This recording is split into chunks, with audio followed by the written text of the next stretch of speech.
Dina, good afternoon, and thank you for joining us today. I want to start out by addressing one of the latest cases of violence against our Asian American and Pacific Islander community. Just a few days ago, Wei Lin, a 28-year-old businessman, husband and father of two young girls, died after he was senselessly and cowardly punched in the head in Juniata Park while helping a delivery driver who had gotten into a minor car accident. This is the first known death in Philadelphia since the rise of AAPI hate nationally in recent months. Members of our community are filled with pain and grief. We are all devastated for Mr. Lin's family, and we know it's not the only violent act that's occurred.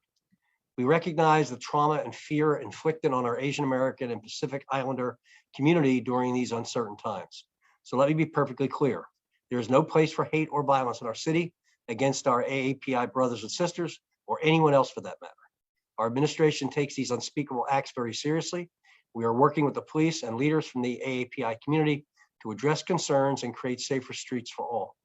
In the meantime, we encourage everyone to report any acts of hate or bias to the Philadelphia Commission on Human Relations by calling 215-686-4670. That's 215-686-4670.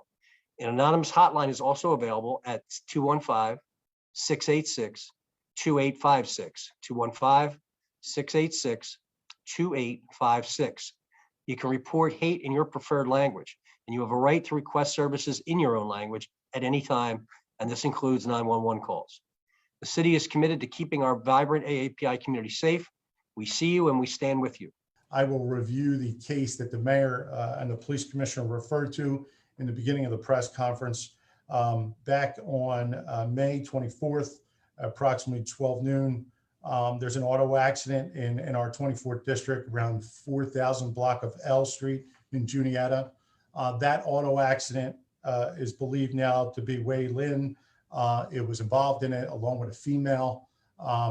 That female and him exchanged information, and at some point during the course of that, she left the area and he remained behind.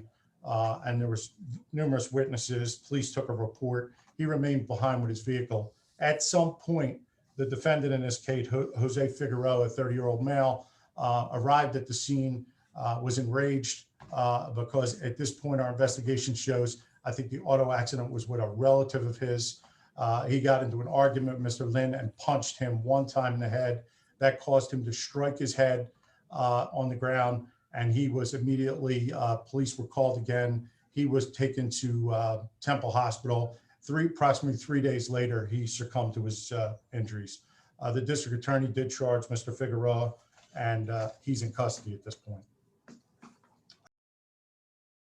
At this point in time, I can tell you that we reviewed all the facts of the case. He was charged, Mr. Figueroa was charged with involuntary manslaughter. At this point, I don't think there were any charges levied by the district attorney that would reflect any ethnic intimidation. However, all that could be amended as it continues to be investigated.